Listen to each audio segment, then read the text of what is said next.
Hello there, and welcome to another Canon on the Couch. Tonight we have a very special guest for any budding landscape photographer, documentary or photojournalist out there. We've got a very interesting outlook and we're going to share some amazing photos tonight. So I hope you guys are prepared and strapped in.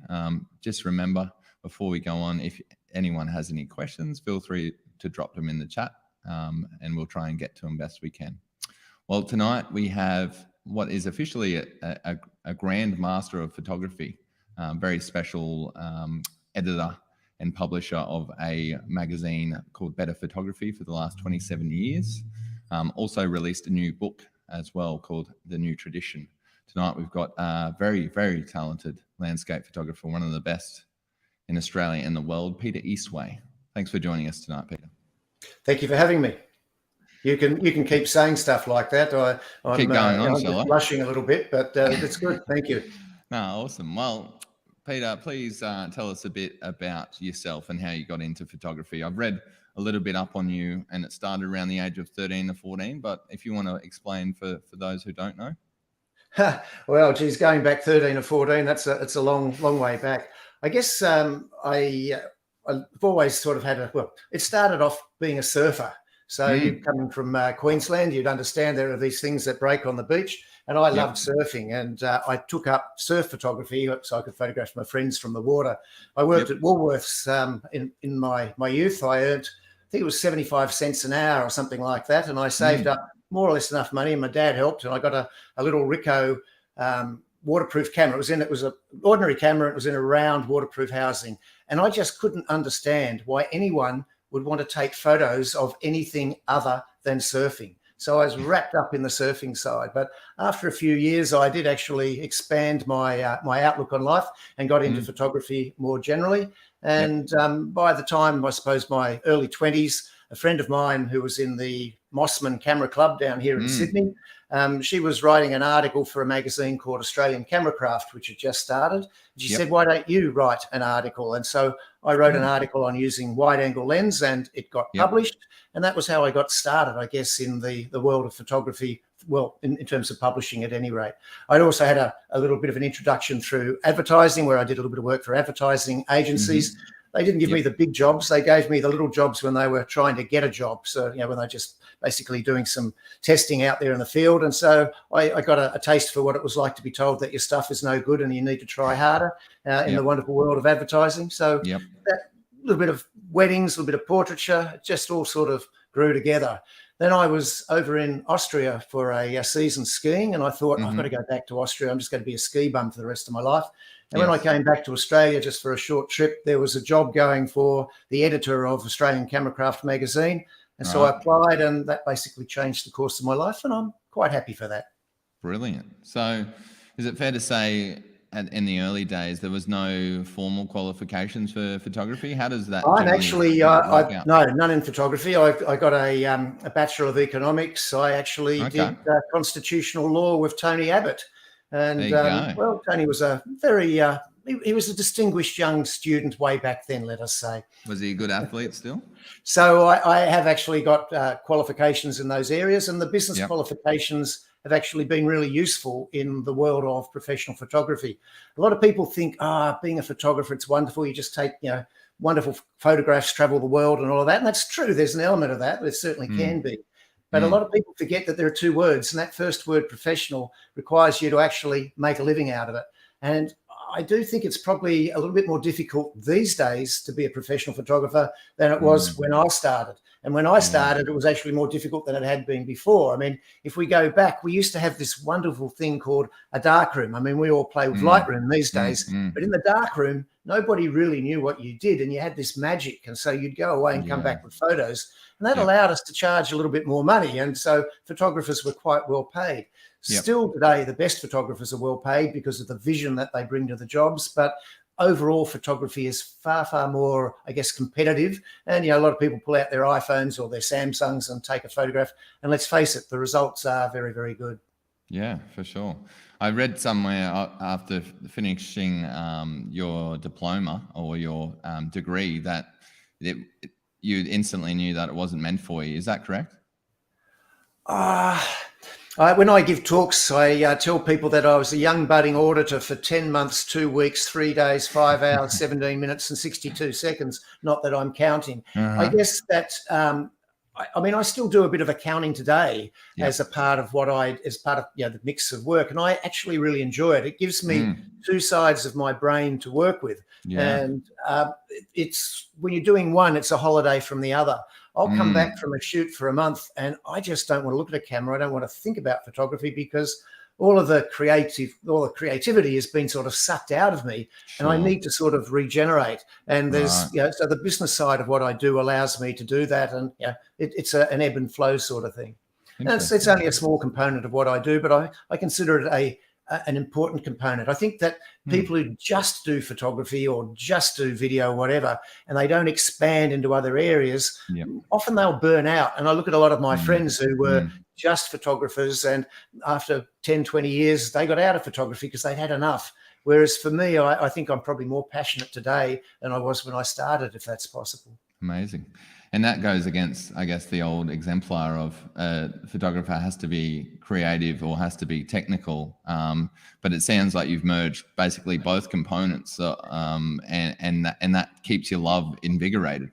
Yeah, I think that photography, I mean, it's the same with art. Let's look at sculpture or painting.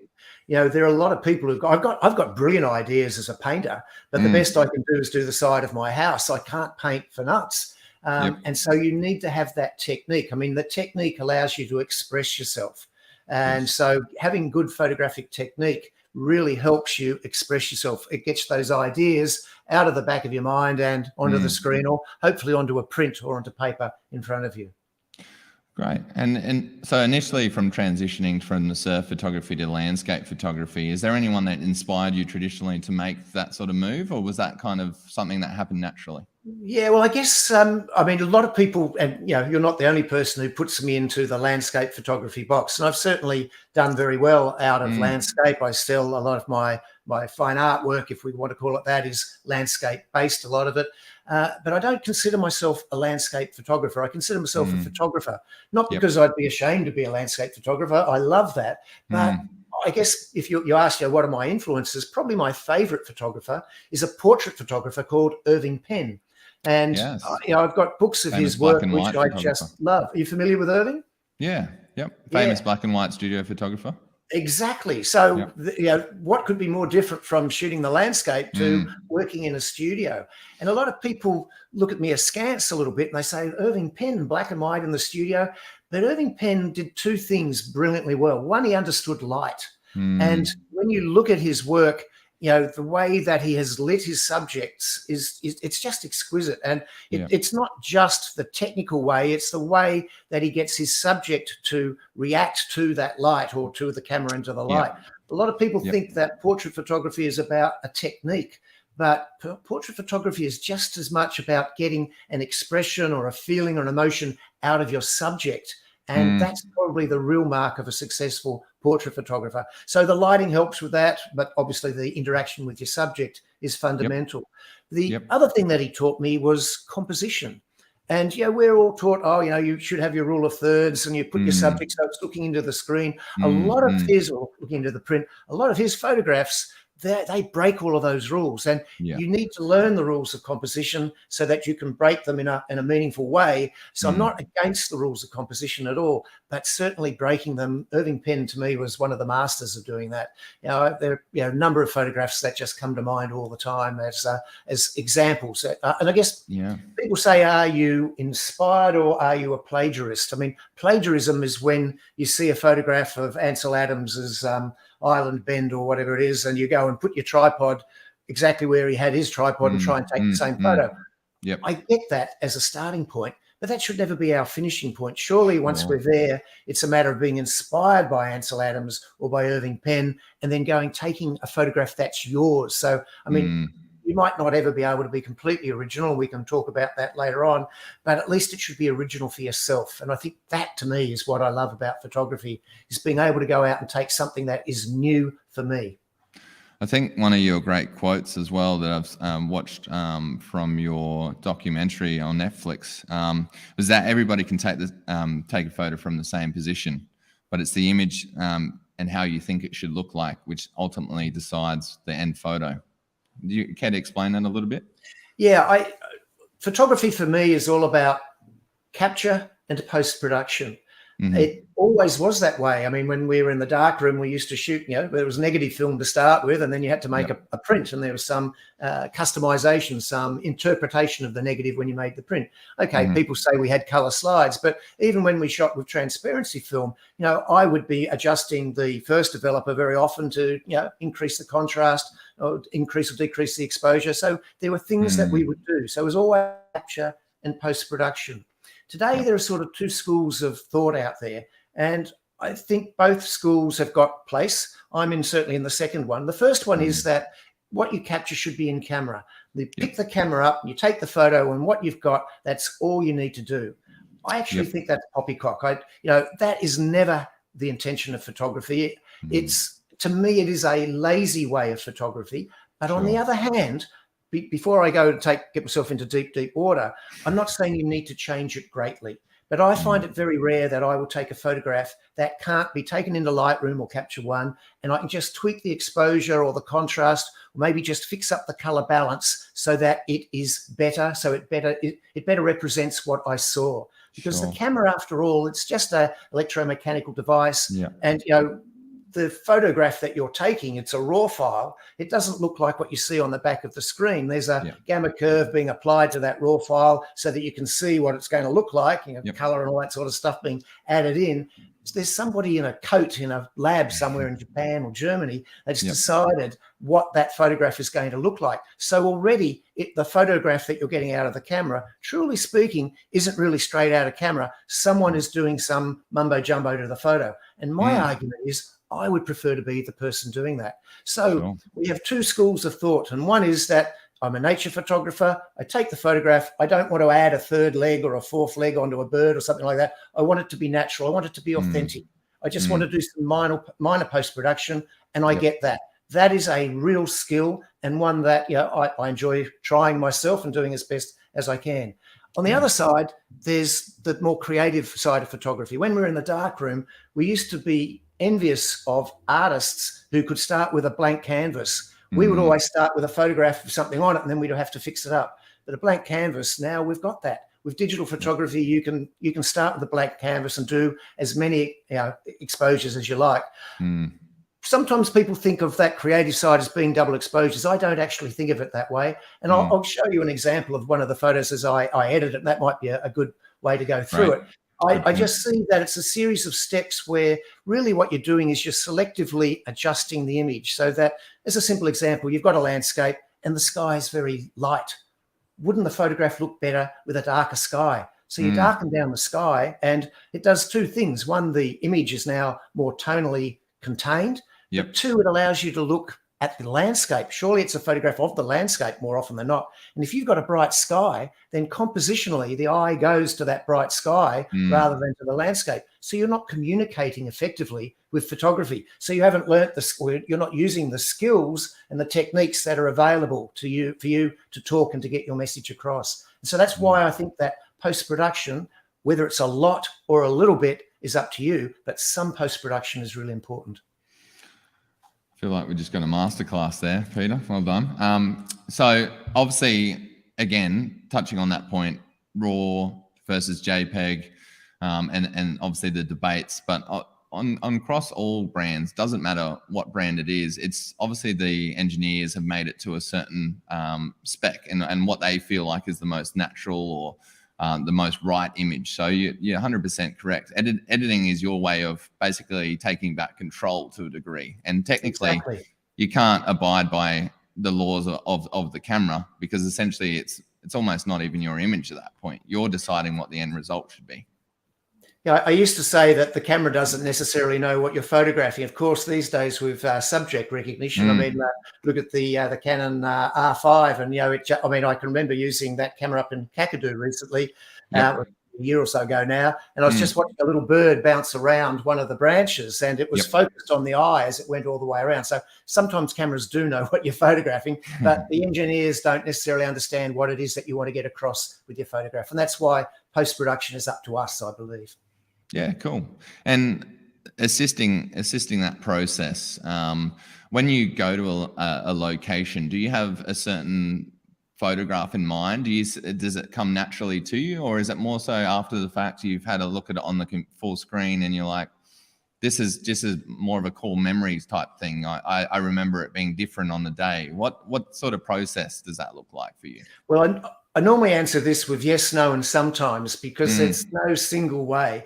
But I'm often asked, how come when I get to a location, I've got these ideas? And I guess I've got an unfair advantage in that I've been a photo magazine editor for 40 years. And during that time, I have had many of the world's best photographers present their portfolios to me to go through and choose and pick. And I've interviewed them, I've talked to them. So I've been actually sucking their brains for ideas. And that really is, I guess, what I push with my own magazine, Better Photography, is that it's all about ideas. We can have the best equipment, we can know how to do the best techniques, but without an idea, where are we left? And so when I get to a location, I've got this database. I know I only look like I'm 25, 26, but I've got 40 years of experience behind me there with all of these ideas. And I will see something and it just triggers an idea. And so I can get to a location. And I do confess that sometimes I get to a location and I go, oh, there's idea 1, 2, 3, but I've done them. I do them every time. I need to try something new. So it's still challenging. Even though you've got a lot of ideas, it's always challenging to come up with some new ones as well. Yeah, cool. And even like watching your Tales by Light documentary, even the fact that just moving to higher ground can inspire a different example of the shot that you might be taking. It might inspire a different idea. So even just moving around the location before you take the photo might be a good idea. So that's, and that, like the example I gave with the photographers who go and stand in Ansel Adams's footprints and put the camera right there. I don't have a problem with doing that. Let's go and see what the masters did. Let's learn from the masters. But then once we've done that, let's go and see what the masters might have missed. Because when we look back on the people that we idolize, I sometimes think that we forget that what they were doing was trailblazing. The reason we look back on Irving Penn and Ansel Adams is because they were the best of their time. They weren't copying somebody who had worked 10 or 20 years before them. They were going ahead. So that's the challenge for us. How can we go to those same locations? We all like to go to Iceland or the Antarctica or Bhutan, etc. They're amazing locations. So once you get there, you will take those hero shots. You'll take the opera house photos. I take the opera house photos. Because I like to take them. But what do you put up on Instagram? What do you put in a competition? What do you put in your own photo book that you make from that trip away? Well, I probably don't put the copy of Ansel Adams' photo there because I'm a little bit arrogant. I want to put in the photo that Peter Eastway took and see if I can make something look a little bit better. Peter, another good tidbit that I did find on you as well is, obviously you're talking about Irving Penn, but the switch from black and white to digital color, was that more of a digital thing that led to that change? Because obviously you'd been, by the sounds of it, you've been kind of exclusively shooting black and white. What prompted the change? No, not at all. But it is an interesting thing. I'm just doing a shameless plug for the book, which is called The New Tradition, which I've got here. And I call it The New Tradition based on the little comment I made where before is that Ansel Adams was creating his own tradition. And I'd like to think that between around the year 2000 and today, the last 20 years, there's been a new tradition being created. And it's based on the digital technology that we've got. When we're in the dark room, we could do lightning darkening. We could do all sorts of stuff, get bleach, lighten. We did lots of wonderful things. When we went into the color darkroom, there were technical limitations. You get cross curves and processing, etc., and things that you could understand that you could do mentally just weren't possible technically.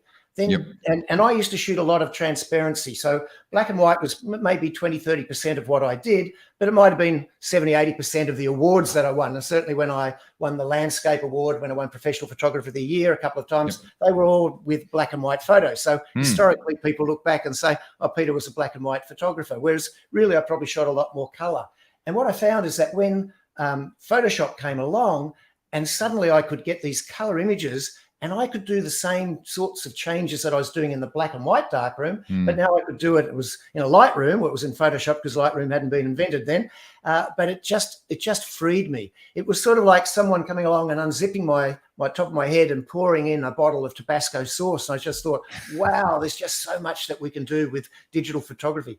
A friend of mine, Michael Oland, I did a book with him on Lightroom back 2002 or something like that. It was Lightroom 2.0 when it came out.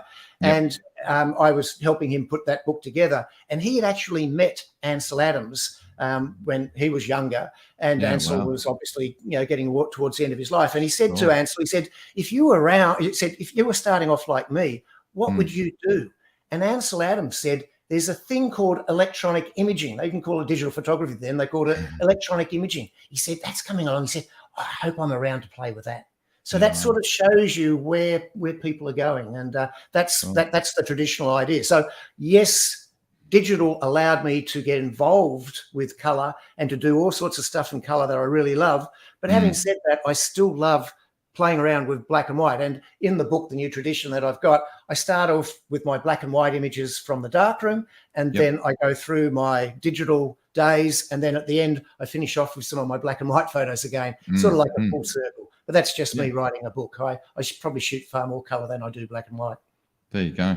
And another a touching point as well.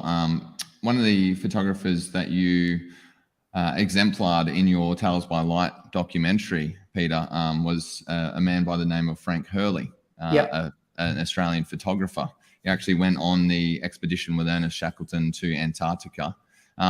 Even people that say, photographers back in the day didn't edit their photos or didn't have the manipulation tools. It's actually, you touch on it a little bit in that documentary, that he actually did quite a little bit of manipulation to his photographs. He actually got now the historians, please don't get send me hate mail, but basically he was covering World War I, and the publicity guy in charge, didn't like the fact that he was using multiple exposures, because a photograph should just be a straight photograph. And that is a sort of a view that I would suggest 90% of the world's population still have today, is that you're using a camera, and what comes out of that camera is exactly what the photographer saw. I mean, as photographers, we know that's not true, but the average person doesn't. And so a lot of the average person, I don't mean that they're average, but I mean the person who doesn't have a lot of experience in photography, when they look at a photograph, they have an expectation that it is real. And when they find out that it might not be real, or it's not real, they feel as though they've been deceived in some way. And so that's enraged. Why a lot of people say, oh, what you're doing is fake or whatever. I mean, I was on the ship up with Raw Expeditions recently up in Svalbard,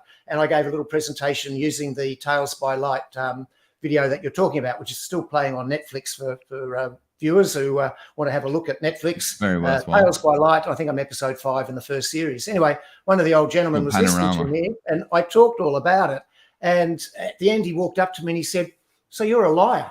And I just thought, no, I'm not a liar. I just choose to use photography in a creative way. Some photographers use photography in a literal way.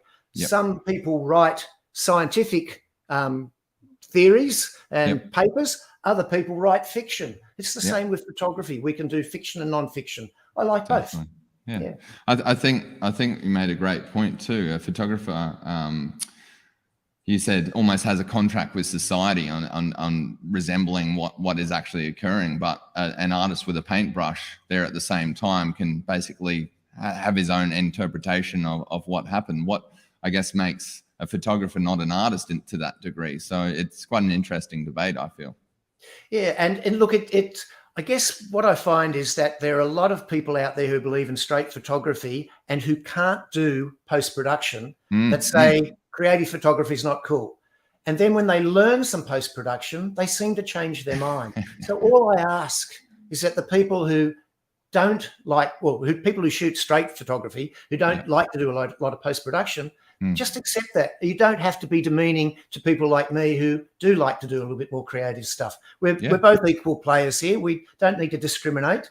And I think there's room for both of us in the world. For sure. Is that a nicely said way? Yeah, I think that was very political. I liked it. Very. We've got a great question from Craig Turnbull, one of our CameraPro customers. Great shout out to Craig.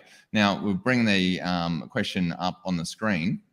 Does Peter ever feel uninspired to shoot? If so, What does he Yeah, do so to as I was rectify saying this? before, sometimes if I've been shooting, like, well, I was shooting in the Arctic for a whole month, and then I went over to Middlehurst in New Zealand, and I was shooting there for 2 weeks, so 6 weeks straight. Well, I've been back for 2 or 3 weeks, and I haven't picked up a camera because I need to refresh. And I find that, I think you need to listen to yourself, that there are some times when you go out with a camera and you don't get that fantastic shot. You don't get the best photo you've ever taken. It doesn't happen all the time. I still go out with a camera. I still consider the photos that aren't any good to be sort of practice. And so you need to keep your practice up so that when something amazing happens, you're there ready to capture it. So not feeling inspired, I'd go and do something else for a little while. And then gradually I get drawn back, or pull out a few books and look at them. And that, I love the library that I have. And I'd have 1,000 odd books of different photographers, and I'll just pull them off, pull them out once or every now and then. Probably only look at a book every 5 years, if I'm honest. But I just pull it out of the shelf and have a look, and I find a lot of inspiration in there. Great. And I guess coming back from a trip, a planned photography trip, and you look at the images on the computer, and you can't help but feeling a bit disappointed in the end result. How does you not feel disjointed when it becomes to that? What would your tips be there, Peter? I guess that I never feel disappointed. Well, okay, let me rephrase that. We photographed polar bears. Yep. And I was shooting. We had this most amazing experience with some polar bears, and it was in the rain. And so I didn't have, when I'm shooting through the rain, I can see all of the rain droplets in the image, and it almost looks like it's grainy. And so the first reaction is, the photo isn't that good. But then you think about it for a little while, and I think, well, maybe what happens if I use that grain? What happens if I use the rain to add to the texture? And I've created something that's a little bit different, which I'm very, very happy with. And so while there are a lot of, I shot 8,000 photographs, and I'll have 200 which I might think are good and that I'll work on.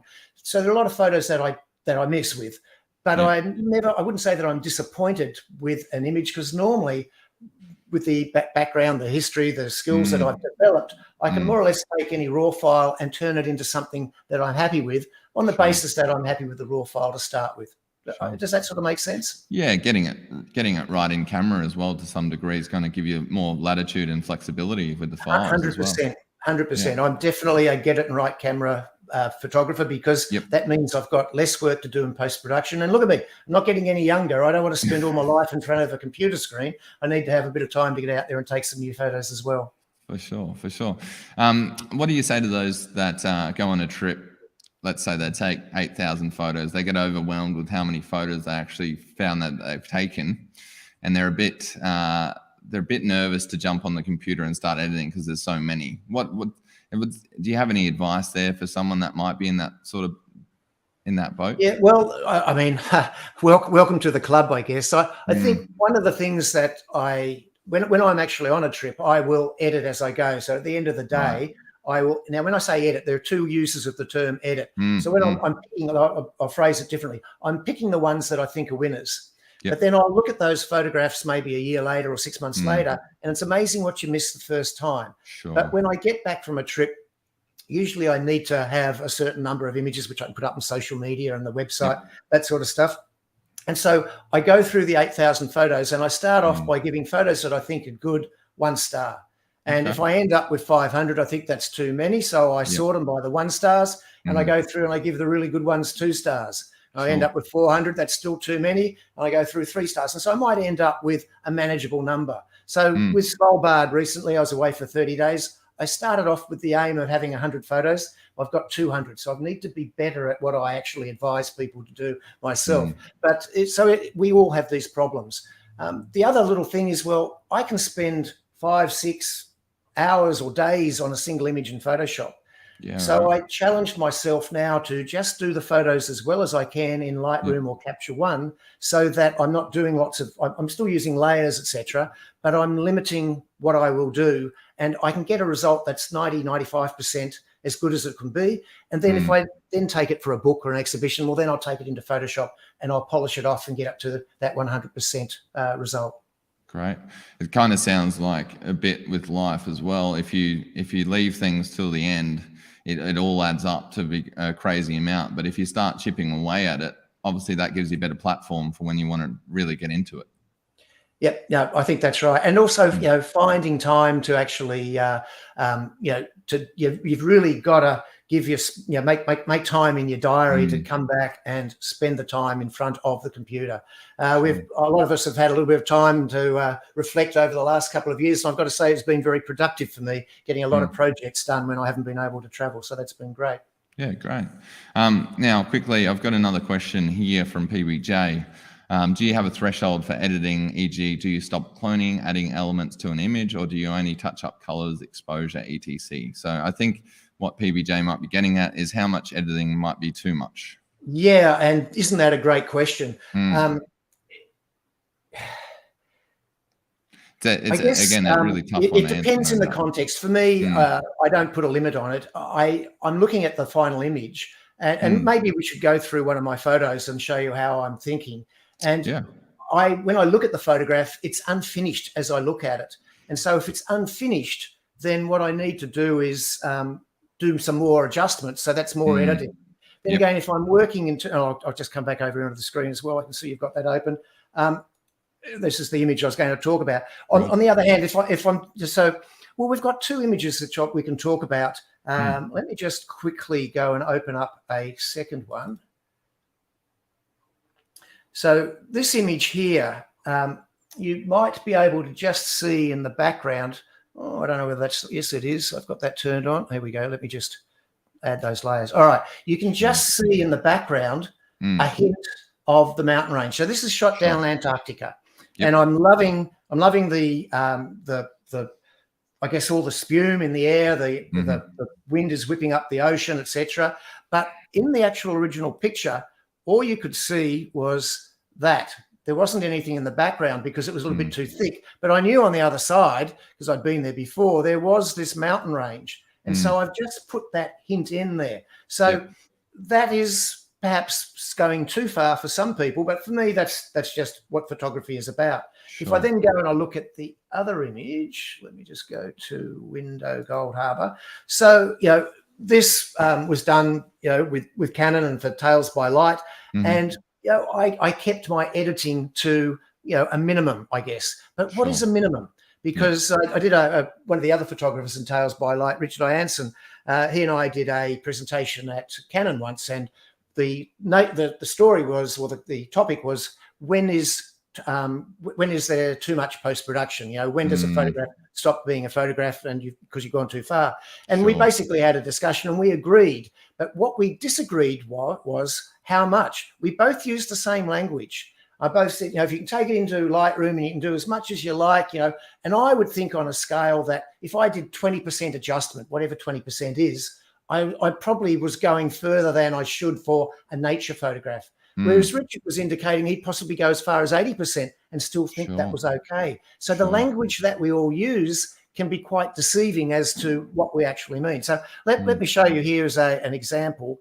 So that's my starting point. So I've processed that photograph a little bit in Capture One or in Lightroom. So that's not what the raw file started off with. But I've got a subject there which I'm happy with. The king penguin just looks as though he or she is bowing to me as I'm taking the photograph. And so that's, I've got thousands of photographs of penguins, and out of the ones which I like, this is one of them, because you need a point of difference. And I think that it's that gesture that the animal is making is that point of difference. And that's why, a lot of the new cameras now, which are allowing you to shoot at, 10, 20 frames a second or whatever it is, and then you can just hose down a subject and then just pick the perfect action or the perfect gesture of the animal or the bird that you're photographing, is so useful, because it allows us to really get that decisive moment in terms of nature photography. I'm a real advocate for the hose it down, and then I've got a lot of photographs I've got to choose from later on. Okay, well, you can't have everything. So what's my thought? Almost looks like a Metallica concert or something for the penguins. Well, that's your generation. Actually, I've got a lot of friends who are right into Metallica too. Yeah, so I tried to bring all groups in there.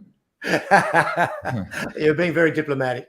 So my thought process is that often I'll just open up here. So I'm just adding in a curves adjustment layer. I'm not going to go into the technique. It's more about the idea. What am I trying to do? And what I find is that when you go into Lightroom or Photoshop, certainly in Photoshop, you can choose you can use a curves adjustment layer. If you hold down the Alt or the Option key, it brings up an auto correction. And all that's happening here is Photoshop is using mathematics to distribute the tones and the colors in your file arbitrarily between white and black. And you can see as I'm clicking on these, there are slight differences. You know, they're very, very slight, but you can see how it's changing. And basically what I do is I go in and that's my first adjustment. And I just say, what can Photoshop do for me? I'm using the auto button. So there's nothing wrong with using auto because I am the final arbiter. I will say when it's right. And I'm looking at that and I'm thinking, okay, I like that. I think that that is an improvement because that just looks, you know, the color's not quite right. I think the color is richer. So I like what Photoshop has done. But as I look at the picture, the foreground is perhaps a little bit on the dull side. So I'm adding in another adjustment layer and I'm using just a simple mask and I'm just lightening that up. Now, my editing process is one of discovery. So you asked before, when I'm standing there taking the photograph, do I know what it's going to look like at the end? Not always, sometimes, and on other occasions, definitely not. I just discover something during the post-production process. But I generally have an idea. So I knew that looking at that, I feel if I'm communicating what I love about it, the photograph as you're looking at it now, for me, that background mountain is more important than the penguins in the foreground because the penguins are dull, the background mountain is bright. So I need to change that. So I'm using photography to communicate that I want that to be lighter. Now, I can't go too light because I'm going to bleach out the whites on the penguin, but we'll come to that later. So the next thing I do is I then say, all right, what happens if I darken down that sky? So by darkening down the sky, see how my eye is now going to the foreground. So all I've done is just add two simple adjustments, which to me have greatly improved the communication of my photograph to the viewer. In other words, I think it looks better, rather simple. So from there, I can be a little bit more sophisticated and I can darken down the mountains a little bit more. So there's my mask. So you see my masks are just done with a soft edge brush. So I just turn that, darken it down. And then I can't quite roll. And then what I've done here is I've just warmed up the color. So I've used a color balance filter and I'm looking here, shadows. I can't remember. I just played with the highlights. So I've just, you know, basically warmed it up. And you can see from the mask that I've got, I've warmed up the top a little bit more than the bottom. Then you see there's a shadow here on the bottom left-hand corner, sorry, to the left of the penguin. That's my shadow. So I've just used I won't go into how I've done it. I've just lightened that up. I've just used it's what they call a soft light blend mode, and I've just basically dodged and burned, and I've just lightened it up so that my body is not in the picture. So you can see I'm a rather particular sort of photographer. Then I've looked at the next layer and I've darkened down the edges a little bit more, and then I think, all right, I really need to get a little bit more pizzazz in that. But if I lighten the image up, I don't want to lighten up the penguins too much. So what I've done is I've got you've heard of the term luminosity masking. So that's why it's really just it's just the image, and the white on the penguin, it becomes black in my mask, so that when I lighten up the image, I'm lightening up everything, but I'm not lightening up the whites and the penguins, so I'm keeping their detail.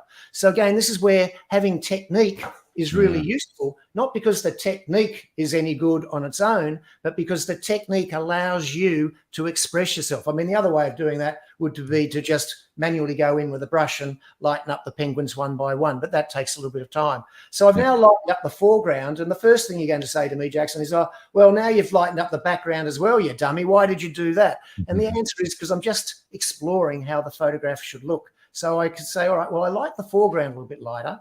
I need to darken back down that mountain in the background because it's too light there. So I've done that selectively. I've then darkened down everything else again. So I've darkened down what I've just lightened up. I told you I'm a bit contrary. I can't make up my mind.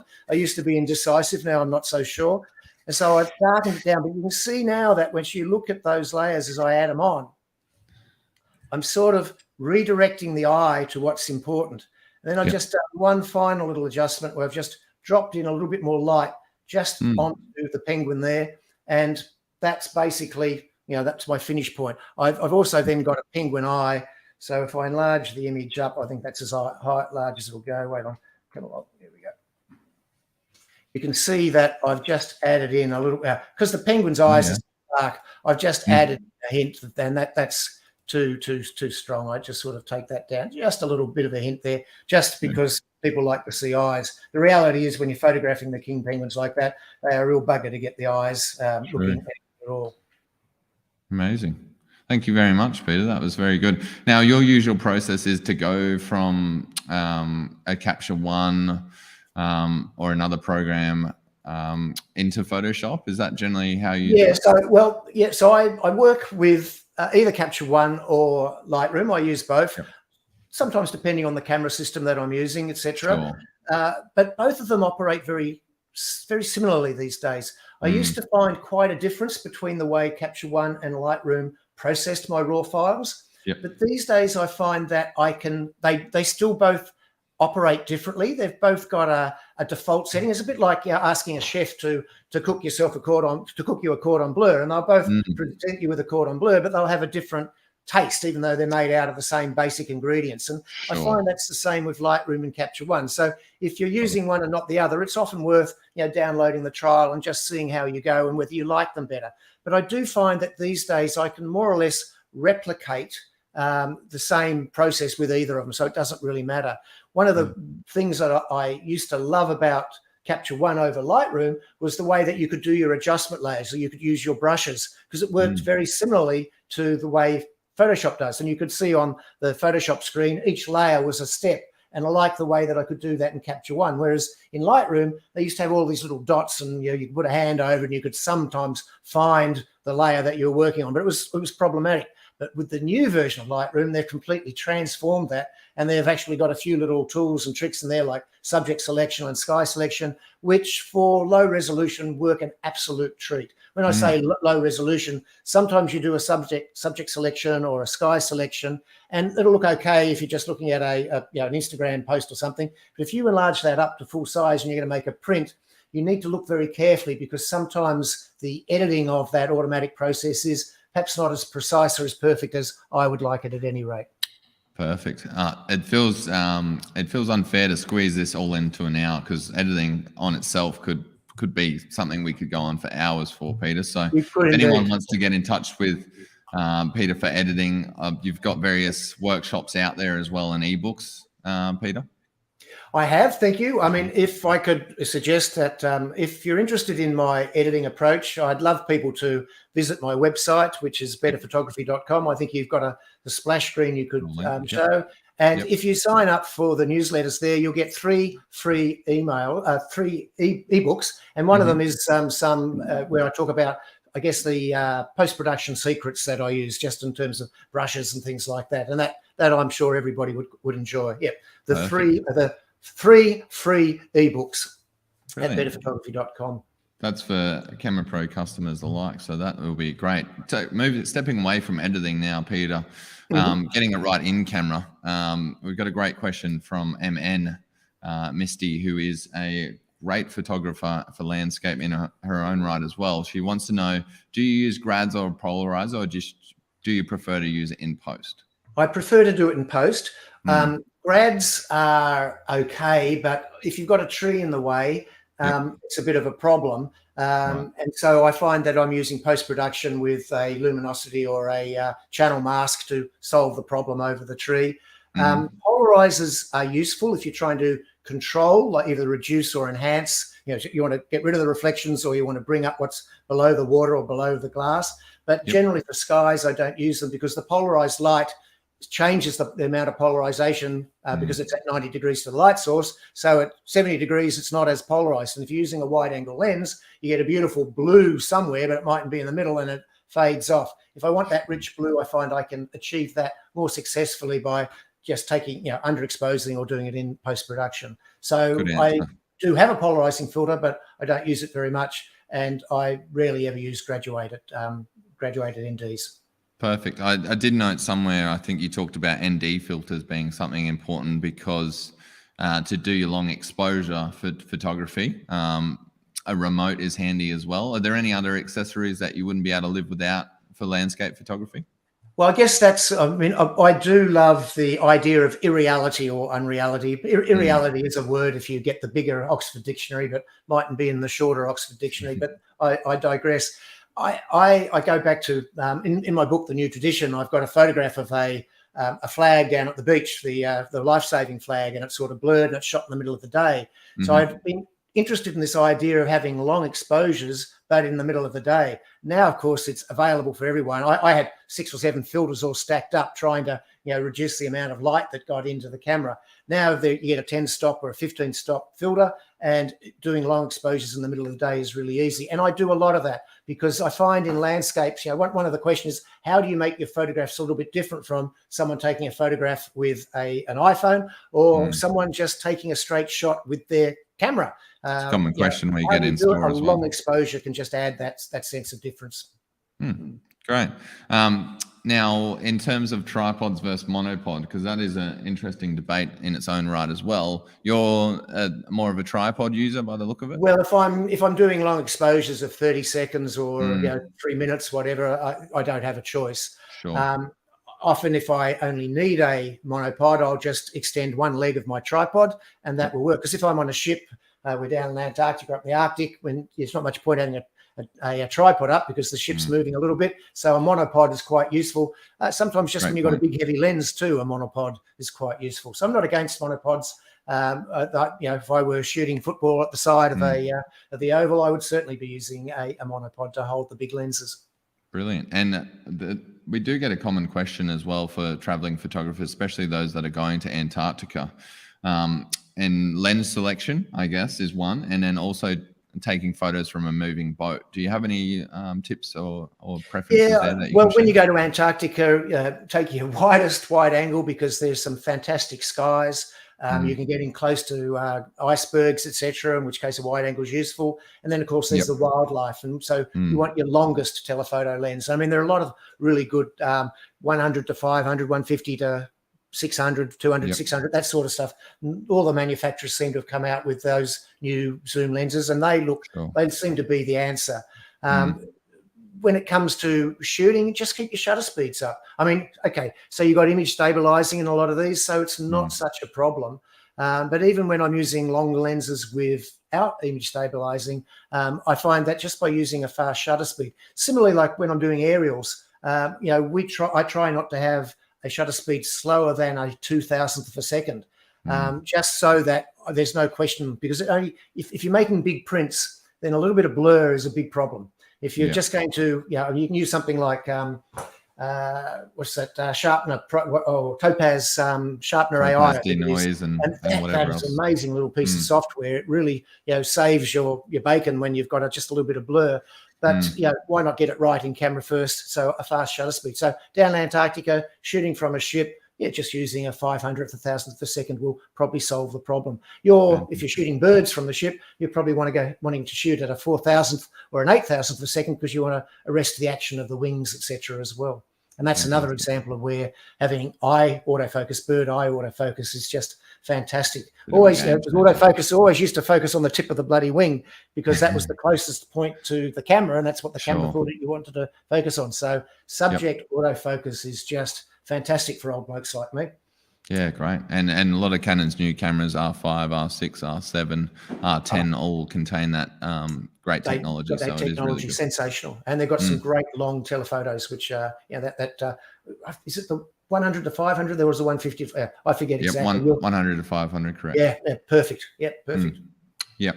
Awesome. Even that 100 to 400, which is super light. Now, just keeping an eye on time, Peter, we want to go through some of your photos here as well. You've got some photos prepared? Okay. Do you want me to flip to my screen? Yep. Yes, please. So these are from my book, The New Tradition. And so in The New Tradition, I've got 100 odd photographs, or 100 exactly. And then I've got also some of the little steps up here and a little story.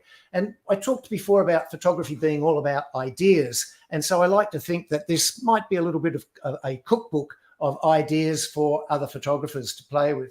So this is down in Antarctica. And I do talk here about, stretching the image apart. So all of the elements are real, but they were a little bit close together. So in post-production, I've just stretched them apart a little bit.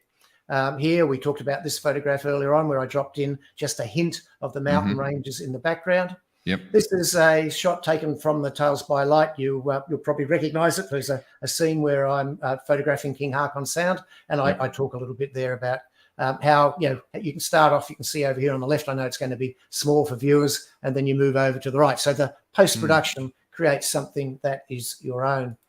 It's a photograph I took was using the Canon 17mm tilt shift lens, and it's 5 shots as we were going past because I couldn't quite fit in. This is South Georgia, which is one of the islands above Antarctica. Beautiful. And it's 5 shots and took a little bit of jiggery pokery, but stitched together. One of my favourite earlier shots, shot down over 10 years ago down in South Georgia. Brilliant. Lovely skies as you get down there. And that's what I mean. If you're going down there, take the widest lens that you've got because the skies are they're just to die for. This was shot in Pittwater. And this is when I sort of learnt the power of contrast in post-production. You talked about what can't you do in the darkroom that you can do in digital, and that's ramp up contrast. You'll see on the left, it's actually a misty morning. There's hardly any colour or light. And this has been created just by using curves. It's just bringing out the contrast and the color that's already in the file. And one of just a nice little segue. Example of more involved post-production. So that's a long exposure, 30 seconds or a minute, and you can see how the clouds have moved in the background. You can see how the water on the little lake behind is all smooth because it's been blurred by during the time. And you can see on the left that was a blue sky, and the tree was red, but the red didn't really show up in the raw file. But that was my idea. So my idea was to enhance the red in the trees. And I did that also by desaturating the color in the background and the surroundings. So sometimes people say that I have a lot of color saturation, but often it's because I'm desaturating areas that it looks like there's more color saturation than there really is. But I also do use quite a bit of color saturation. Yeah, that's a really good point, Peter. When I do photograph and exhibit work, I had this photograph on exhibit. I think it was an Art Sydney show years ago. And I had this sold to a lady. She loved the photograph, and she got her husband, and her husband walked up and said, "Oh, no, this is just Photoshop." And he thought that I'd photoshopped the trout coming in. But this was the most real photograph I've ever taken. I think it's straight capture, and I was really proud. Hardly any Photoshop at all. But there you go. So it just goes to show that people often, when they look at a photograph these days, they don't know whether it's had a lot of Photoshop or not. To be honest, so it's interesting. Yeah, similar shot, gained quite a popular photograph, and that's I mentioned the life-saving flag that I photographed years ago that you can see here on the left there. That's I shot it on 4x5 camera sheet film, so it was going back. So the straight shot you can see is looks normal, but by using the color a little bit and playing with the color palette, that's not something that the camera is going to do automatically, but it's something that we can do. So there's no real jiggery pokery in that. It's just using color balance to create a different look. And of course, a long exposure that gives the beautiful sheen in the foreground. Perhaps a photo I'm well known for. Years and years ago, Stuart Poignan, who used to be the marketing manager for Canon in Australia, and he said, this is in the days where we only had 3 megapixel and maybe a 6 megapixel sensors, and we all were just hanging out for a 10. And he said, Peter, we've got the new Canon 1DS. And I was going over to Italy for a couple of months. I was going over with the family for a long holiday. He said, it's only a pre-production model, but would you like to take it? Well, I just spent, and I kid you not, $20,000 on an Arca Swiss outfit for shooting film and a 600mm lens, a 35. I'd spent a fortune. And I took this borrowed Canon 1DS over there, and for the 2 months, I think I used my Arca Swiss twice, and everything else was just shot digitally. And I just fell in love with the digital workflow. And you could do so much. And I look at the way that I've put this together, where I basically took a few photographs and I actually had to stitch them together. Now, of course, you just hold your camera up and go click, click, click, and there's software that would put that image together for you. I've then dropped my daughter, little Holly, down on the bottom there, and that's that perhaps, and obviously I've interpreted the image. And we talk a little bit about that in the book as well. And those were the photos I wanted to show. If people are interested in the book, we do have my wife and I, we've got a small house, and underneath the stairs, I've got lots of boxes of books which I have yet to sell. We've sold sort of 70% of them, but we've still got a few we'd like to get rid of before Christmas if anybody's interested. So we've got, it's normally $150 and posted to anywhere in Australia. We've got $30 off if you use the coupon code there. I'm just going to switch back to see what you're showing. There we go. Use the CameraPro code. So if you go to betterphotography.com, you'll find there on the links it talks about the new tradition. You can see a little video where yours truly will talk you through what it's about. And if you're interested and you like it, it's full of ideas. I'd love you to purchase one, and we'll send that out to you for $120, which includes postage anywhere in Australia. Brilliant. Peter, a question I've got for you, which is regularly a question or a thought that a lot of people have in photography, is how do you make photography, how do you turn that passion into a career? How does that... Into a career? Yeah. I know it's a tough question, and I believe you've answered it in a few occasions, especially I think one famous one was, if you make 80K a year, you've got a job, not a business. So I thought that was a really interesting point. How would someone go from taking, and let's say any passion, but photography in general, into a career? So honestly, I think today the way to do it is to not have a wholesale change from one to the other. I think what you've got to do is build your business up. You also got to work out whether you want to be a professional, because a lot of people see what I do as being glamorous, and what you see me do is glamorous. But then there's all the other stuff, which is just like any other job, writing out invoices, marketing, doing all that sort of stuff. It's not all glamour. And a lot of people, when they get into photography, they get out because they realize that the glamour isn't all that it is. But what I would suggest you do is do it bit by bit. So if you've got a job, keep the job. Maybe you can do that job 3 days a week, 4 days a week. It's much more accessible these days. And then spend a little bit of time working out what it is that you want to do. I do have on the Better Photography Education website some, I haven't put a discount code on them for these, but if people are interested, if they send me an email or a message or via you, I can provide them with a coupon code where I've got some ebooks on how to run a business. And it's all the essentials that you need to do. And it's spoken, sort of like accounting advice, but for photographers, including a business plan. Because if you don't have a business plan, you're just going to go round and round in circles. So you've really got to know where you want to go. And I think that when you create that business plan, what you're going to find is that when I started, photography was done for money. Today, photography is often done for just acknowledgement. I mean, I don't know for sure, but I know that I charged Apple through its advertising agency $15,000 to use one of my photographs on one of its television commercials. I'm told anecdotally, and I don't know if this is true or not, but I'm told that a lot of people are basically giving their photos to Apple to use, and they allow them to talk about it. So that might be a bad example, but there are a lot of people who are happy I mean, let's face it, if I weren't a professional and Apple came along to me and said, could I use your photo for an ad? I'd just say yes. I'm not saying this critically. I'm just saying that's how the world has changed. And so the value of a photograph has also changed, because you look on the internet and there are just so many of them. So how do you create a service where photography has a value? Portrait photography, wedding photography, that's a value because you're creating a service. It's much harder to do a self-timer shot of you and the family. Landscape photography, that's going to be challenging because so many other people like to do their own landscape photos. But look at Christian Fletcher, look at Ken Duncan, look at their websites and what they're doing and how they've set up their businesses. It is a full-on business, and it can be very profitable, but there can be times when it's not so profitable. So being in business for yourself is a little bit like this. How do you handle the stress when the money's not coming in? So you've asked me a question which I could answer over 2 or 3 hours better than a couple of minutes. But the final thing is that if you really, really love it, you will find a way to turn it into a passion.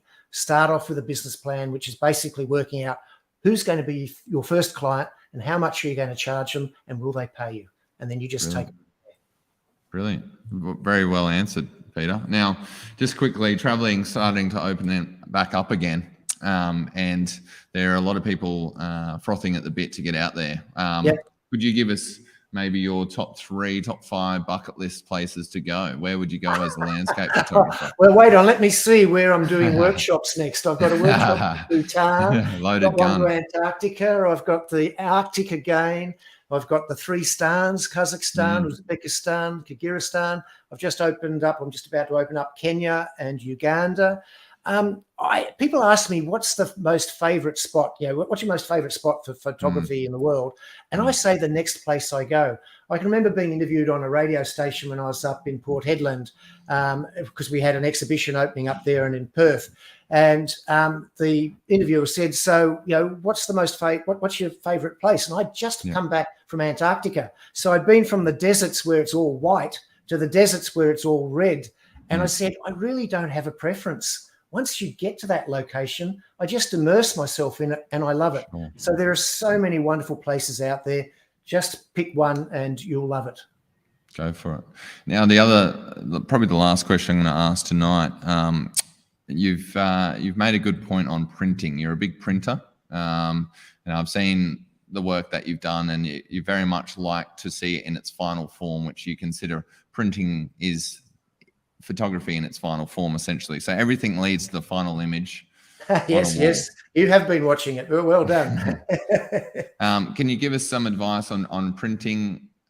Best place to get started? Would you tell people to print themselves or go somewhere else to start with? I think I guess I would advise people to print themselves, but maybe to get to dip your toes in the water. There are a lot of labs around that'll make 1 or 2 prints for you, and so that would be the way I would do it. And when that print comes back, just get one of your favorite photos, send it off, get a print, and have a look at it critically. And you might find that you are just in love with the print if it's a good one. Sure. If it's not quite perfect, you might find that, oh, geez, my retouching there, I can see where there are a few halo lines where I could have done that better. What printing does is make you a better photographer, because every little error is there. Well, if you just want to put photos on Instagram, a few little errors don't matter because it's only 1,080 pixels square. So it doesn't, you often can't see it. But when you're making a print, all of that detail is there. And if you spent money, you've gone and bought a 50 megapixel Canon sensor, and you're just going to look at them on social media, you're missing the point of having that camera. I mean, that camera creates the most divine quality. Why wouldn't you want to, and since we're doing Canon, why wouldn't you want to output it on a Canon printer and just look at it on the paper? They have wonderful papers, wonderful printers, and you set it up with a good profile, and it can be very, very straightforward. Yes, the first 1 or 2 prints you make, I would recommend you go along to someone. You guys might do courses, or there are people who do courses on printing. That is useful, but I kid you not, my printer is set up at the moment.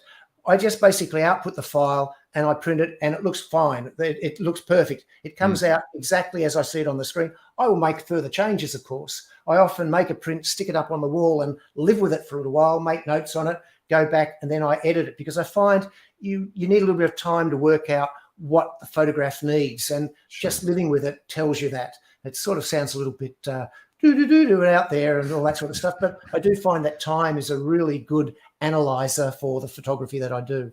So if you haven't done it, get a few prints made yourself, and then look at investing in a Canon printer and their papers. You will have so much fun. It's wonderful. Brilliant point. And the other thing is that you can go back to your print, a couple of years later and see how much you've developed as a photographer and how your eye has developed and everything like that. So I think it's a really good touching point to have that physical object, because it really, really brings you into that artwork style of photography. And also photo books are another way of seeing your photographs on paper. And I mean, we do start with someone else's. Right, here we go. Better Photography magazine. I mean, at the moment, what I've got on offer is a digital subscription. Most of my readers these days are digital, but we do have you can purchase a paper version as well. And so we've still got people who sign up for the paper because they're my generation and we just love paper. But there is a different experience with paper. And if you like that, then I'd love you to subscribe. But if not, if you just like to download it to your iPad and you can, or your device, there's also 50 back issues. And so for tonight, you can, there's a coupon code there that's open-ended. So love you to subscribe. Brilliant. Thank you for giving me the opportunity to allow people to invest in my wares. Absolutely. You've got a wealth of experience, and as we said, 27 years of better photography now. Did you ever think it would come this far with that magazine that you started all those years ago?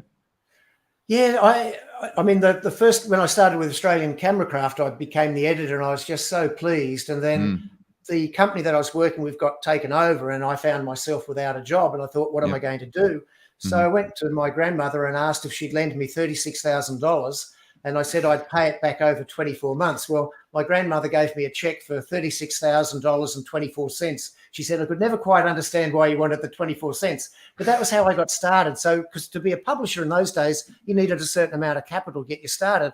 I was lucky I had a grandmother who was wealthy enough to lend me a little bit of money to get me started. And so, yeah, it's just always been in my blood. And Did you pay it back? Sorry? Did you pay it back? I did pay it back, every cent. There we go. Nice. Awesome. Well, thank you very much tonight, Peter. It's been an absolute pleasure to interview tonight, and you've got a wealth of experience and wealth of knowledge. For anyone that hasn't checked it out, on Netflix, season 1, episode 5, I think it's called Panorama. That's Peter's episode. Very, very beautiful scenery, South Georgia, I believe it is, and then showing Ernest Shackleton's experience and Frank Hurley as a photographer. So it was really, really epic to watch, and it only takes half an hour, and I think it was really worthwhile watch for anyone that's interested in photography. So thank you again, Peter. You've done yourself very proud with your photography over the years, and I hope you feel very proud of yourself. Thanks for having me. Thank you, Peter. Now, we are going to announce some very important acts coming soon. We'll be hosting some very good photographers coming up. So don't astray that we don't have anyone at the end tonight. But if you want to click the bell emoji and like and subscribe to CameraPro AU, we'll have some important announcements coming soon on our next guest. Again, thank you for joining us. Hope you learned something tonight. Have a great night.